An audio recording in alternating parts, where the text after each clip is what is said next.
We're gonna clean some more houses. It's Rain and Fact Friday. Hello, everyone. I am Aura Master 101.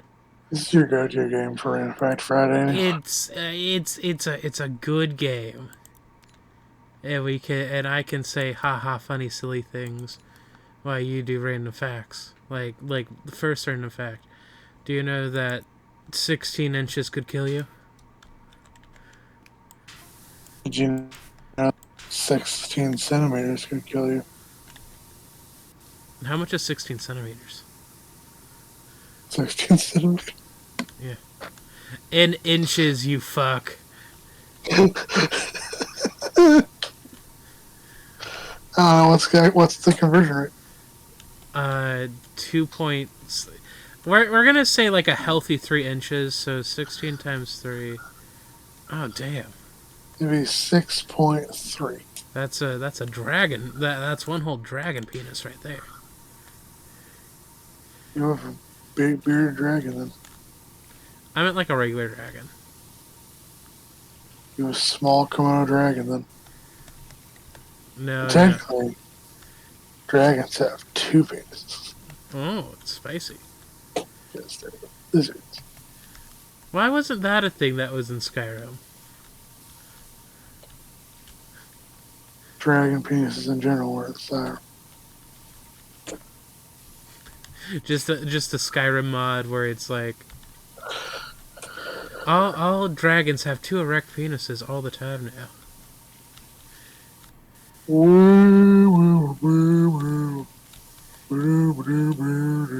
I forget. Did you play any Skyrim? Played it once. Because I never played it again. Yeah.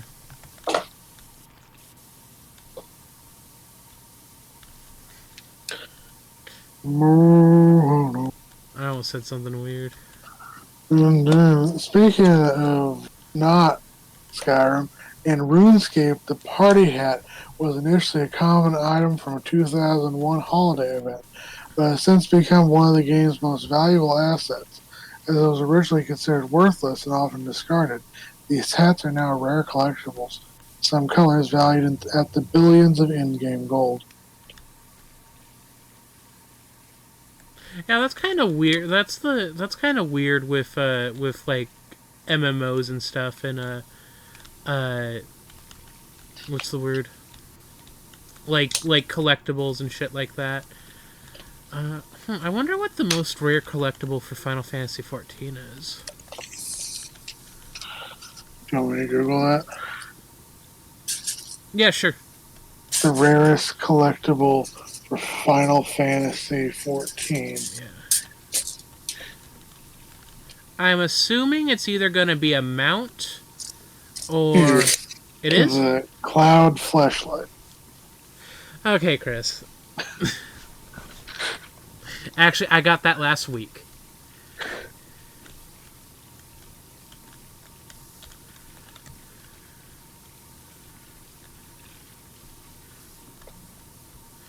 I would assume it would be like a vanity item from a Savage raid. Because those shits are hard. Gondillionaire is the hardest thing to obtain. Gondillionaire? Gajillionaire.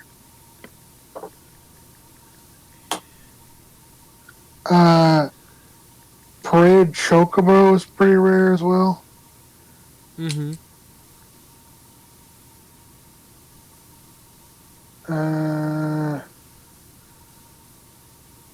Apparently the achievement R in Jesus.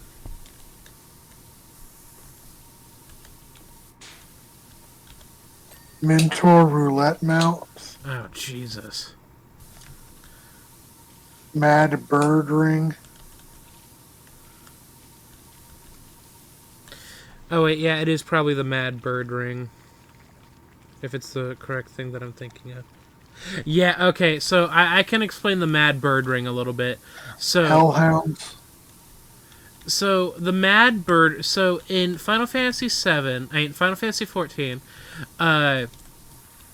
there's like a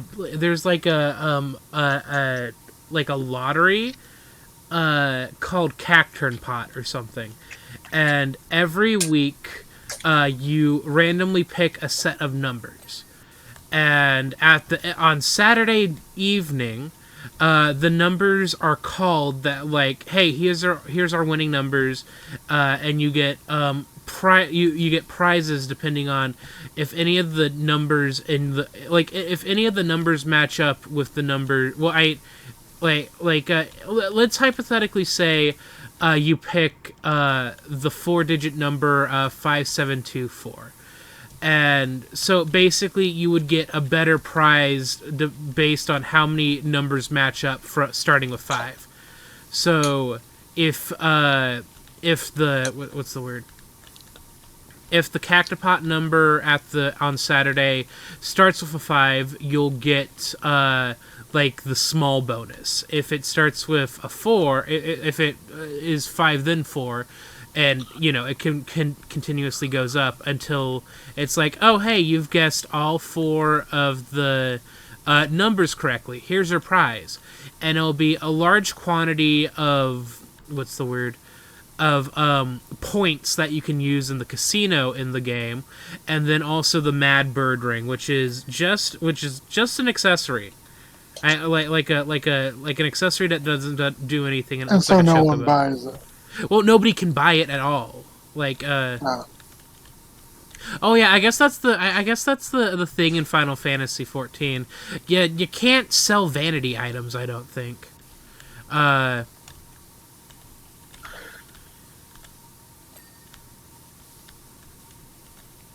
least I don't think you can. Anyway, I don't know where I was going with this tangent.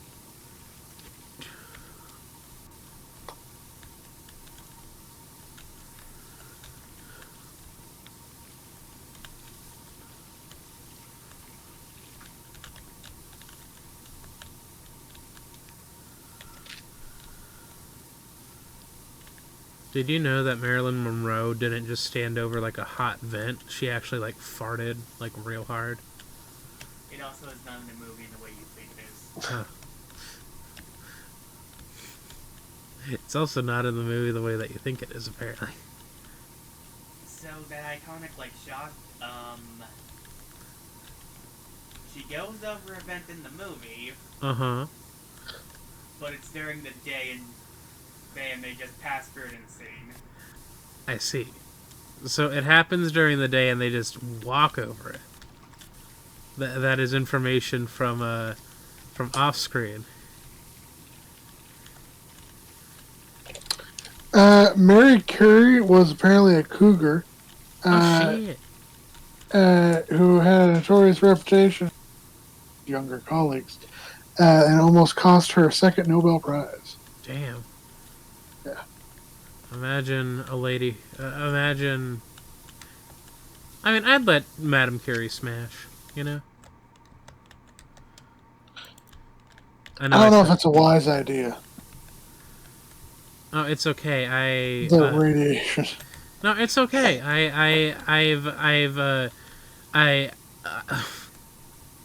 I was gonna say I took a part of the Chernobyl elephant foot off of the elephant foot and turned it into a fleshlight. I don't know why I was gonna say that. I'm kind of glad I wasn't able to hear that full glitched out and be ringing in my ears, because it sounded like something I didn't want to listen to. Okay, I can repeat it actually. Tigers in the Sudan Arabans region of India and Bangladesh have been known to hunt and kill humans. Damn. Until recently, they estimate these tigers got around 3% of the calories from eating humans. Oh shit. Squirrels will adopt another squirrel's baby if its parents die or are unable to care for it. Aw, that's sweet. Will they eat the baby? In World War II, a British zoo placed a female panda named Ming in an underground shelter to keep her safe from the bombing raids. Ming became a local celebrity, with those also living underground, and was considered a symbol of resilience during the war. Aw. Ming later died of a coke overdose.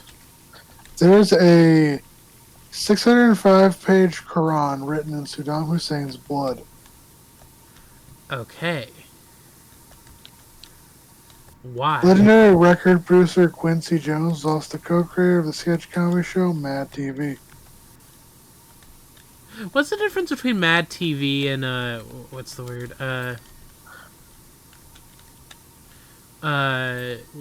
What's the word? Saturday Night Live. I don't know. I've seen like clips of Mad TV, and it's kind of grosser than what's the word? Kind of grosser than Saturday Night Live. Saturday Night Live is a lot of sketch comedy, but from what I saw of Mad TV, it was like a lot of prop humor. Like weird gross, like a little bit of gross out stuff as well. They had like a what's the word? They had like a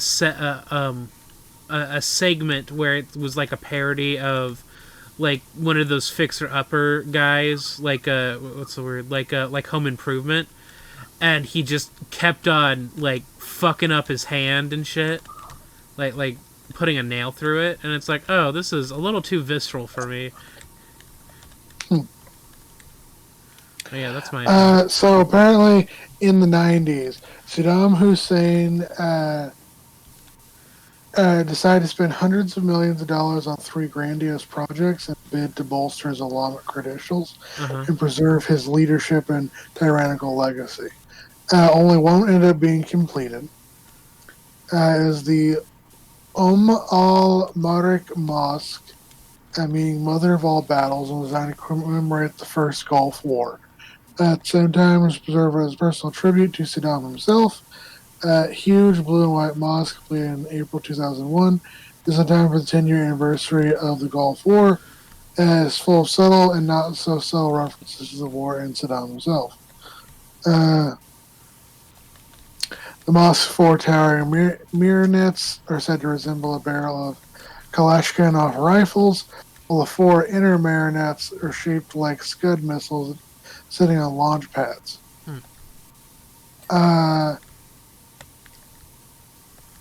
The Kalashnikov-like minarets, 43 meters tall, signify the U.S. had occurred during Operation Desert Storm. The inner minarets that look like Scud missiles are 37 meters tall, represent the year of Saddam's birth, 1937.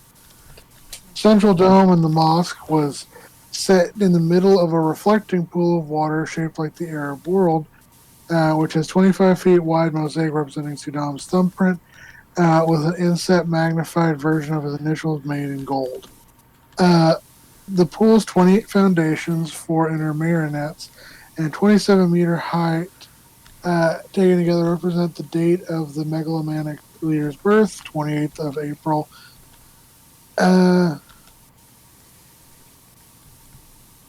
Encased are glass cases of 605 grand that the dictator had handwritten, according to Iraqi propaganda, in his own blood. The custodian of the pages said that Saddam had donated 24 liters of blood over a period of 3 years that was mixed with ink, the preservatives, then put on by an Iraqi calligraphy artist. Western media is dismissive of this dubious, unverified claim, pointing at the blood could have easily been his victims instead. Following the fall of Saddam Hussein, the invasion of Iraq, the mosque was taken by Sunni Muslims and renamed Al-Kira, meaning Mother of All Cities Mosque. Hey, that's kind of cool. I always forget what Saddam Hussein looks like. And honestly, not Smash. Saddam's other 2 mosques wouldn't be completed in time. One of the mosques, being the Great Saddam Mosque, was supposedly the 3rd biggest in the world, after those of Mecca and Medina. Would have been 5 times larger than Al-Aqsa, and its dome would have been 60 meters high and 300 meters across.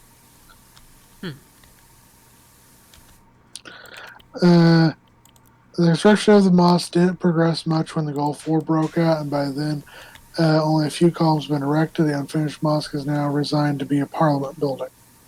Interesting. Third and last of Saddam's fall, Al Ranman Mosque, meaning the most merciful mosque.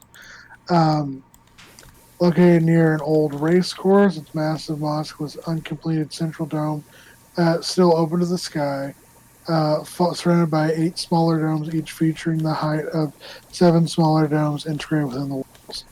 Giant metal cranes hang motionless over the half-built structure as if the mosque is still under construction. It has been abandoned since 2003. Hmm.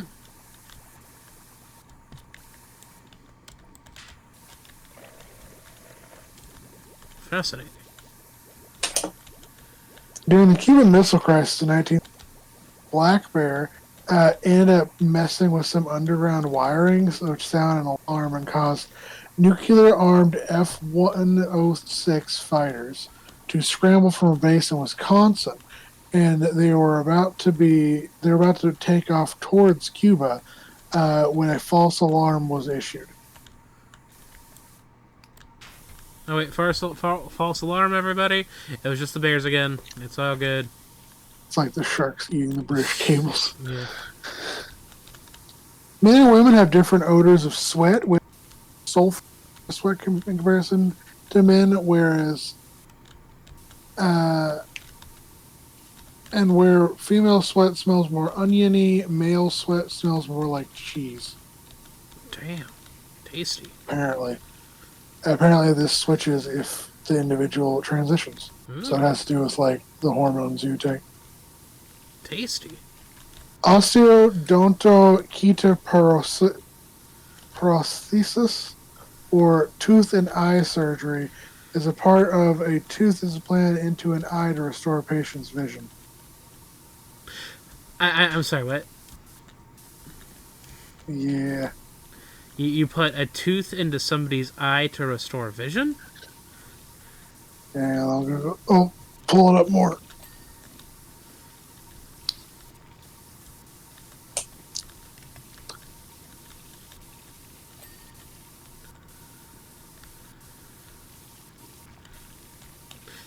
Make a D&D god called Information, who is a lady, and she says, I misinformation to my enemies. I think that would be funny. I had another fact I was going to pull, but I lost it. I'm sorry. I was going to say, I'll pull up the osteodontocheetoprosthesis. So it's a medical procedure to restore vision in severe cases of corneal and ocular surface degradation patients. It involves the removal of a tooth from the patient or a donor. And after removal, the longitudinal lamina is cut from the tooth and a hole is drilled perpendicular to the lamina. The hole is then fitted with a cylindrical lens, and the lamina is grown in the patient's cheek for a period of months before being implanted in the eye.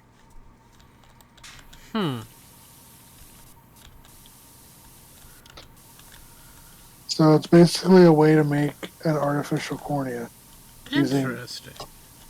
using a tooth, which your body won't reject because it's your own tooth. And it does have the possibility of being rejected if you use a donor tooth. It does if it's donor. But it's like you're basically taking another part of your body that your body wouldn't reject because it's your own body, and using it to do something completely different. Actually, wait, no, even a donor... I don't think a donor tooth would be rejected because, like, the tooth isn't really, like connected to anything, right? Your tooth...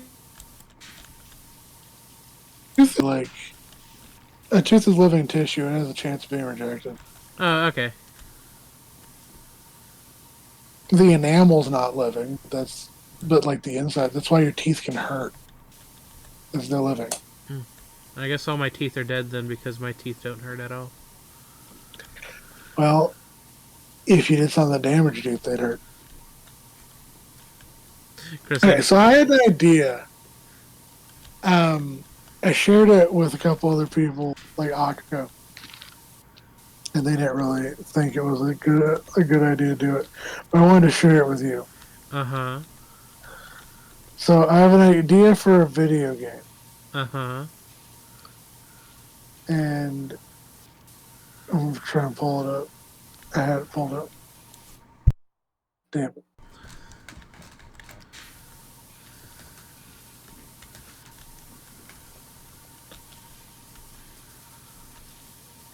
Okay, so it's an idea called turf recycling. Uh-huh. So in a fictional world, where the government is like totalitarian, authoritarian, so fictional. Anyway, um, they've basically pulled a gay blood ban, but even more extreme, meaning that queer people not only can't donate, they also cannot receive not only blood but various organs and other like surgeries, like Uh-huh. vital surgeries. So you would play as a gay couple who are grave diggers who've noticed a lot of bigots tend to be buried in the cemetery they work at. And Interesting. working with a sapphic veterinarian and a couple rogue, like non-binary EMTs, you hatch a plan to give some organs some new loving homes. Uh, okay, it's definitely a story. And you can have it be like cartoony, and I'm imagining it's sort of like, those old adult swim games where it's like bad surgeon or whatnot. Oh, Jesus Christ, we don't talk about But bad instead surgeon. of bad surgeon, like you're actually trying to do something, you're actually trying to do it well. No, I get that, I get that. Uh, so, like, I know a lot of video games aren't exactly based in reality. Uh, but, so, the couple would go grave robbing for the body parts? Yes. Yeah. Very, very like old timey, like 1600 style, where you do like medical procedures involving bodies that have been buried. It definitely has. You said you wanted this to be a game. What's the gameplay loop? So, well, Like, you do like that hospital thing when it comes like doing the surgeries as like the uh huh. veterinarian itself. Um, and then you can do one of two things. Or you can also do two other things. As far as finding the bodies themselves, this is gonna sound fucking stupid. You can do like a Professor Layton style Uh thing where you huh. find like information on the people that are going to be buried and like how they're big or like this was a judge that blocked this marriage ruling or whatnot. And so you find the information about the people you're digging up, and then you do like those. You remember the I forget the name of it, but it's a dig dug Uh where huh. you dig through the ground to find the corpse. You do that to find the coffin. Okay. Although I don't know if the dig dug part would really be that big of a thing, because as the as like the grave diggers, you'd be the person burying them. Uh huh. So I don't know if you need the dig dug part. Okay. So let me just make sure I understand this correctly. So you want this game to play like a trauma center game, uh, like a not surgeon simulator, but you know what I mean, mixed with a little bit of Papers, Please, for like figuring out if they're a bigot or not. And then also like you can also even take a step further and being like, okay, well we have this patient that needs like a new kidney, uh, and this person recently died. One, are they a bigot? Two, are they the correct blood type? And like stuff like that. That seems like a lot. Like I think it'd be fun. no. Okay, I'm not saying that it's not like it wouldn't be fun or anything. It's just it's a lot. Like a like like like the scope of it is big, if that makes sense. I don't think it's that big. Well, okay, so hey, let me break it down a little bit then. So based on what you're saying, it sounds like you want it. So the main portion of the game would be the surgery kind of simulator portion of it, correct? Yes. But then you also want this like trying to like are they a bigot or not, like part being also a big part of it as well, correct? Yes. So that's two gameplay loops with two completely different what's the word? And so's, like, look at Stardew Valley. So is farming, combat, mining, fishing. Those are four very different ones. I suppose, but they're also like, once again, I'm not like shutting down the idea. I think it's definitely an interesting idea. I'm just like trying to think how overall it would work. You know what I mean? Yeah. Like I'm not saying that it couldn't work, because I think back like during like the Flash game era, there was this fucking what's the word? I'm sorry, I'm getting distracted. There was this Flash game where you played a time traveler or something that was doing different surgeries during like wartime, and it was like bad surgery, like, oh, amputate this guy's arm while giving him what's the word? Giving him alcohol to keep him from biting his tongue off. And it's like, this is fucked up. Okay. But yeah, I definitely think it would be an interesting game. Or you could give the coffin of Andy and Lele a run for its money and just make it a really fucking weird visual novel. Yeah. We talk about the coffin of Andy and Lele too much on this channel, I feel. I don't remember the last time we talked about it, for sure. I don't remember either. We should totally... I'm kidding, no. We should play Among Us and drink this potion, turn us into the apostrophe Among Us so that we get good at playing Among Us. I do not think I would ever want to play Among Us on this channel. I don't hate Among Us. I'm not very good at it. I got it. We do a bit that no one likes where we talk about we're a baby, and then when people say that we're being annoying, we tell them that's what bad people do, and we temporarily ruin our careers. What the fuck? Then we're also called. We also do. Are you roasting Travis McElroy right now or something? Yes. Damn. Shit. Yeah, no, I will admit Travis McElroy got a little too intense about Among Us that one time. I don't know what he's doing now, though. I know what he's fucking doing now. He's still doing My Brother and Me. And, The most dangerous animal in the world was a 1963 exhibit at the Bronx Zoo that featured a full-length mirror and text describing the dangers that humans pose to life on Earth. Oh. The most dangerous game? Man.